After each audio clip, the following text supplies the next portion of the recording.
அனைவருக்கும் வணக்கம். இந்து மதத்துக்கு மட்டும் ஏனுங்க இவ்வளோ பெரிய கொடுமை நடக்குது?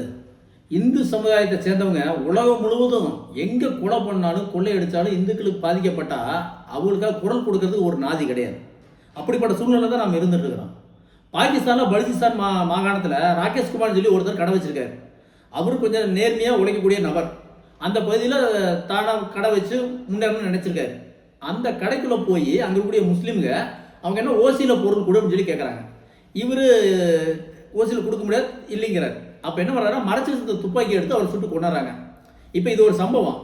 இதே மாதிரி பங்களாதேஷில் நிறைய பேர் பாதிக்கப்பட்டாங்க, இந்துக்கள் பாதிக்கப்பட்ட நிறைய பேர்த்த கொண்டாங்க. இதெல்லாம் சம்பவங்கள். ஆனால் இந்த சம்பவங்களுக்காக எங்கேயாவது இந்தியாவிலையும் சரி தமிழ்நாட்டிலையும் சரி யாராவது ஒருத்தர் குரல் கொடுத்துருக்காங்களா?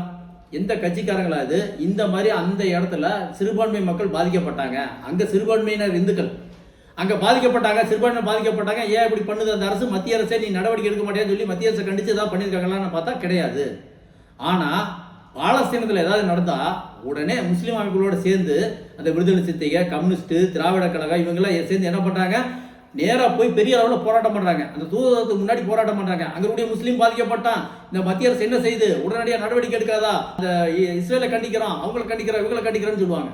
அதே மாதிரி சிரியாவில் போர் வந்துச்சுட்டாங்க. போரில் நடக்கிற கூட, அதாவது என்ன, ரெண்டு நாடு போர், இவங்களும் போர் புரிவாங்க, அவங்களும் போர் புரிவாங்க. போர் புரியும் போது நடக்கிற சண்டையில் இறந்துட்டா முஸ்லீம்கள் பாதிக்கப்படுறாங்க, முஸ்லீம் அப்பாவி முஸ்லீம்களை கொள்றாங்க, அப்படி பண்ணுறாங்க, இப்படி பண்ணுறாங்க அப்படின்னு சொல்லி குதிக்கிறானுங்களே. இன்னைக்கு இந்துக்களை பங்களாதேஷ்லையும் சரி பாகிஸ்தான்லையும் சரி நிறைய பேர்த்த கொண்டிருக்காங்க, நிறைய பேர்த்த இந்த மாதிரி பண்ணியிருக்காங்க. யாரும் குரல் கொடுக்கல. நேற்று நடந்த சம்பவத்துக்கு யாரும் குரல் கொடுக்கல. ஆனால் இந்த மாதிரியான சம்பவத்துக்கு அந்த முஸ்லீம்கள் பாதிக்கப்பட்டால் உடனே எல்லா கட்சிக்காரர்களும் குரல் கொடுக்குறாங்க. இந்த நிலை தான் மாறணும்னு சொல்லி இந்து முன்னணி கேட்குது. இந்த நிலை தான் மாறணும். இந்துக்களுக்கு ஒரு உணர்வு இருந்தால், நம்ம சமுதாயத்தை சேர்ந்தவங்க 800 நாட்டில் பாதிக்கப்பட்டாலும் நாம் குரல் கொடுக்கணும் அப்படின்னு சொல்லி நாம் இறங்கி போராட ஆரம்பித்தோம் அப்படின்னா கண்டிப்பாக எல்லா கட்சிக்காரங்களும் நம்ம பின்னாடி நின்று அந்த இந்துவை ஏன் கொண்ட, இந்த மத்திய அரசு நடவடிக்கை எடுக்காதா, அந்த தூதரத்தை தூதரை போய் முற்றுகிட்டு அவங்களை நடவடிக்கை எடுக்க முடியாதா, இப்படிலாம் கேட்பாங்க. சரிங்களா? இது ஒரு சூழ்நிலை. இந்த பாகிஸ்தான் இருக்கட்டும், பங்களாதேஷ் இருக்கட்டும், அங்கெல்லாம் சுதந்திரம் அடையும் போது இந்துக்கள் கிட்டத்தட்ட ஒரு குறிப்பிட்ட அளவு மக்கள் தொகை இருந்தாங்க. 3% மேலே இருந்தாங்க. இந்தியாவில் 3% மேலே முஸ்லீம்கள் இருந்தாங்க. இப்போ அந்த முஸ்லீம்கள் எல்லாருமே பல்கி பெருகி என்னவா இருக்காங்க அப்படின்னா ஒரு 15% நோக்கி போயிட்டு இருக்காங்க.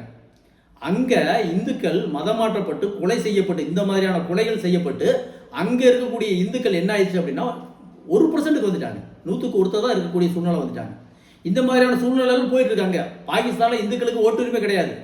இங்கே இருக்கக்கூடிய முஸ்லீம்களுக்கு நீங்கள் இங்கே மாதிரி முஸ்லீம்கள் கடையில் போய் ஒருத்தர் ஓசியில் பொருள் கேட்டு இங்கே தமிழ்நாட்டில் யாராவது ஒரு இதில் இந்த மாதிரி ஒரு சம்பவங்கள் நடந்துருந்துச்சு அப்படின்னா இன்றைக்கி தமிழ்நாடே கலவர பூமியாக மாறி இருக்கும். புரியுதுங்களா? ஆனால் என்ன காரணம் அப்படின்னா இங்கே இருக்கக்கூடிய முஸ்லீமை நாம் எப்படி வச்சுருக்கிறோம்? ரொம்ப பாதுகாப்பாக வச்சுருக்கிறோம். அங்கே இருக்கக்கூடிய முஸ்லீம்கள் இந்துக்களை கொள்கிறாங்க. இதுதான் நடந்துட்டு இருக்குது. அப்போ மத்திய அரசு என்ன பண்ணணும்? இந்த சட்டமெல்லாம் போட்டோம், சிஏஏ என்ஆர்சி, இந்த சட்டங்கள்லாம் போட்டோம். இந்த சட்டங்களை பயன்படுத்தி அங்கே இருக்கக்கூடிய இந்துக்களை எப்படியாவது நம்ம காப்பாற்றி கொண்டு இந்திய நாட்டில் வச்சுக்கணும். இல்லைன்னா அந்த பாகிஸ்தானுக்கு பங்களாதேஷுக்கு மிகப்பெரிய அழுத்தத்தை கொடுக்கணும். கொடுத்து அங்கே இருக்கக்கூடிய இந்துக்களுக்கு பாதுகாப்பாக இருக்கணும் அப்படின்ற மாதிரி சொல்லணும். அதே மாதிரி நம்ம மக்கள், இந்து மக்களும் நம்மளுடைய சகோதரன் ஒருத்தர் இறந்துட்டா நாம் குரல் கொடுக்கறதுக்கு தயாராக இருக்கணும். அதைத்தான் இந்து முன்னணி தொடர்ந்து கேட்டுட்டு இருக்குது. நாம் குரல் கொடுத்தா கட்சிக்காரங்களாம் நம்ம பின்னாடி வருவான், நம்ம கூட சேர்ந்து தூதரகத்தை, பாகிஸ்தான் தூதரகம், பங்களாதேஷ் தூதரகத்தை முற்றுகிடுவான்.